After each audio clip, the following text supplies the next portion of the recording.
Hey, what's going on, guys? Glad you could join me. Today I'm going to be going over a couple of secrets that I use in my own diet to achieve really great weight loss and also maintain it so that I can stay lean year round. If this is your first time joining, allow me to give a quick recap on what the volume diet is. Specifically today, we're going to be talking about dips and spreads that you can use for all kinds of meals and snacks. It's going to help you stay in a calorie deficit while keeping your protein high, making it so that you can still maintain great muscle mass while cutting weight and also get through your workouts with high levels of energy. I devised this diet as an alternate to keto because what I found through keto and carnivore based diets is as you get leaner, you start running into a few issues. Namely, you don't have as much body fat on your frame to pull for energy. The way the ketogenic diets work is that because you're on a fat-based diet, the fat in your body and the fat you're eating are analogous to one another, so your body starts using its own fat as fuel. Once you start running low on your body's own fuel, you're going to need to find alternate ways to get that energy, especially if you find yourself with a particularly active lifestyle. So the volume diet is perfect for people that are still trying to maintain weight loss to get a truly impressive physique, while also being able to maintain muscle mass and perform highly in whatever activity they're doing, whether it's a competitive sport or you just like to really go hard in the gym. The volume diet is going to be perfect for you.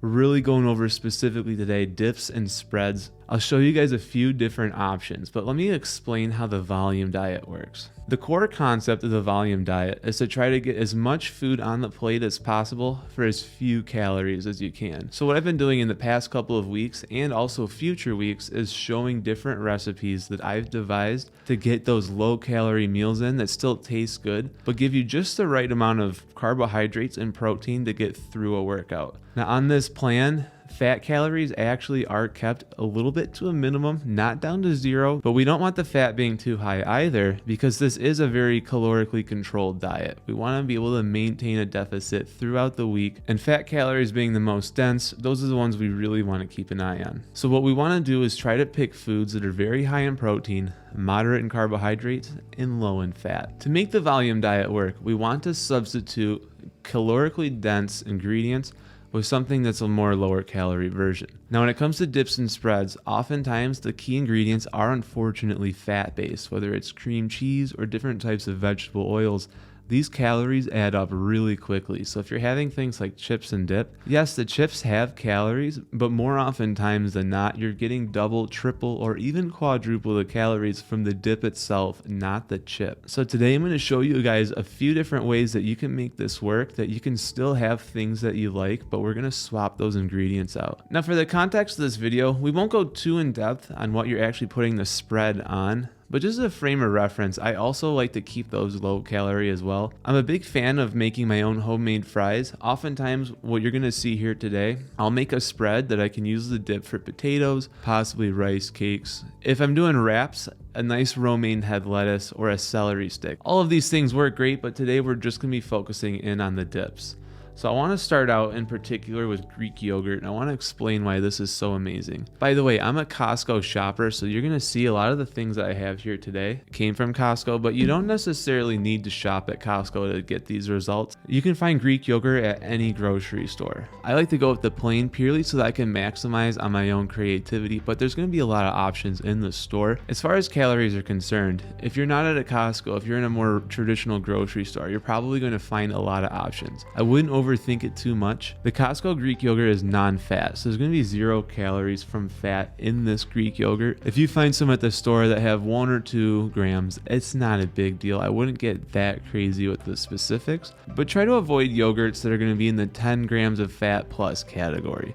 For this to really work, you do want to at least try to target the low fat. The thing I like about Greek yogurt so much, just a single serving of this Greek yogurt has 18 grams of protein in it for only 100 calories, which means only a very small amount of that is coming from carbohydrates. So any homemade recipe that calls for sour cream or cream cheese, if you substitute it with Greek yogurt, that's going to really go a long way at making your dips and spreads extremely low calorie. One of my favorite combos is taking Cholula and Greek yogurt. If you mix 1 cup of Greek yogurt and as much Cholula as you want, into one perfect cup, that's going to be 150 calories spread between about 25 grams of protein and then maybe 10 to 12 grams of carbohydrates. That's an excellent ratio, and mind you, we haven't had any fat in this whatsoever, at least with the Kirkland kind. There's a lot of different ways you can mix these up, but I personally love to add the Cholula and then garlic and onion. This makes my own spicy dip. It's incredible. And then if you really wanted to go an extra layer, you could add tuna fish or chicken to this to make your own buffalo dip. Then you can get even more protein into whatever you're trying to make. But if you're just making chips and dip at home,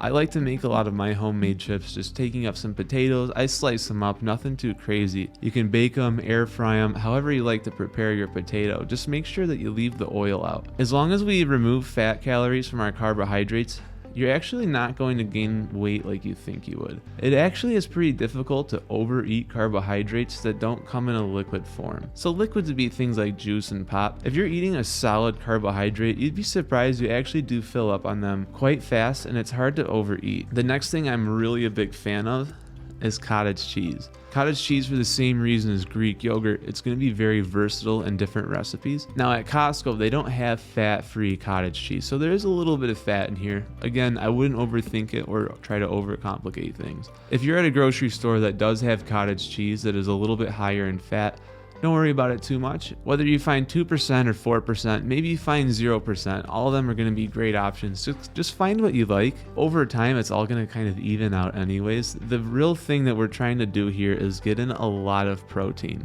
Even this right here, not as much protein as the Greek yogurt, but it's got 14 grams of protein per serving. But it is a little bit more calorically dense than the Greek yogurt. At 1 whole cup, this is 160 calories. The Greek yogurt at 1 cup is 150. But you're getting less protein from this. You're getting a little bit more fat. Again, the nitty-gritty details aren't too concerning, but what I really like doing with the cottage cheese, and this is something that's been working really well for me lately, I've got these shallot and herbs. I don't know if I'd quite call it French onion dip, but if I take this, I take a cup of this, put it into a bowl, and I just really kind of dump this on there, stir it all up. It ends up becoming a really tasty treat. Love to dip potatoes on these. You can smear them on a rice cake. The nice thing about rice cakes and plain potatoes, a lot of times they're blank canvases for whatever flavors you want to put on top of them. And a potato doesn't have nearly as many calories as most people think. A 9-ounce potato usually only has about 200 calories, depending on the species of potato, but they're all roughly similar. If you slice those up into thin slices, you can turn those into your own homemade style fries. Smother them in whatever flavors you like using the Greek yogurt and the cottage cheese. You're going to find ways to get these things super low calorie,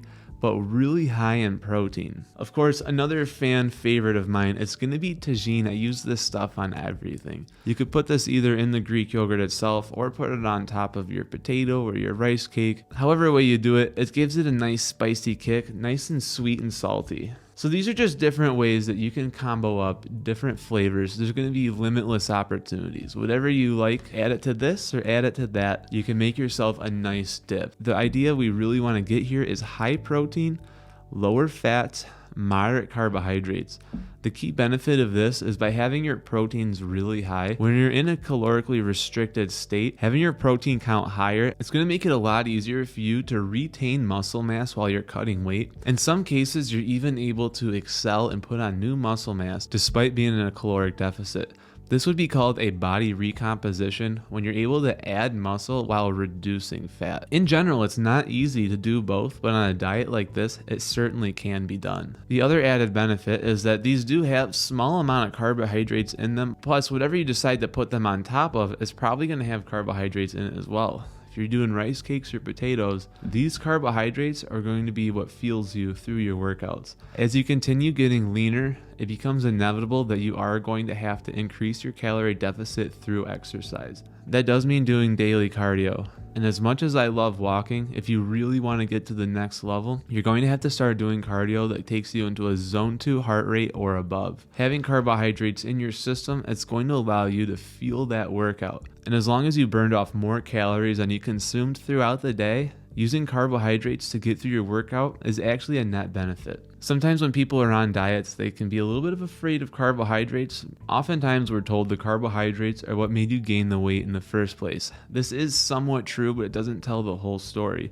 If you're eating carbohydrates but not using them, yes, they do get stored as fat. But if you have the carbohydrates and you do use them, it won't get stored at all. So with that said, what I want you guys to do the next time you're in the grocery store, keep an eye out for these low-fat Greek yogurts and the low-fat cottage cheeses. Get one of each and keep it in your refrigerator at all times. Try to have this on a daily basis. And by the way, I didn't exactly dive into this topic, but both the cottage cheese and the Greek yogurt have probiotics. These probiotic cultures are going to really grow your gut, get you really nice and healthy in ways that are beyond just fat loss and getting in shape. Your gut is really an underappreciated part of the body that not a lot of people spend that much time on, but if you have a healthy gut, everything else in your life tends to work better and things start to fall into place, especially with your fitness and health goals. You're going to really get a long way by having these in your diet on a daily basis. Find ways to make them taste good and you won't even realize that you're dieting. As I said earlier, my favorite combo right now is getting the shallots and that Greek yogurt. Mix these up, it becomes kind of like a French onion dip. That's been really working out well for me. Well, I hope you guys give both of these a try. These have gone so far for me in my own weight loss journey. It's part of the reason I'm able to stay lean year-round while still eating meals that I enjoy and have a lot of fun with. Hope you guys enjoyed this video. Hope you guys are enjoying the recipes. If so, go ahead and like this. Also subscribe to the channel if you haven't. We're going to be posting different recipes for the foreseeable future. I want to really give you guys a comprehensive set of recipes that you can use in your own weight loss journey so that you can get in really great shape while also maintaining some level of normalcy and a little bit of variety in the diet. On top of that, I do a weekly live stream Sunday mornings at 11 a.m. Come check those out. It's an open Q&A, so any questions you have for me, I'm more than happy to answer them. All sessions will be posted into my live stream playlist, so even the ones that you've missed, feel free to check out the other Q&As. They're full of great information that you won't want to miss. And some of the information you might find there, you won't catch on some of these normal videos. With that, guys, I've been Andrew Fillion, and I'll catch you in the next one. Peace.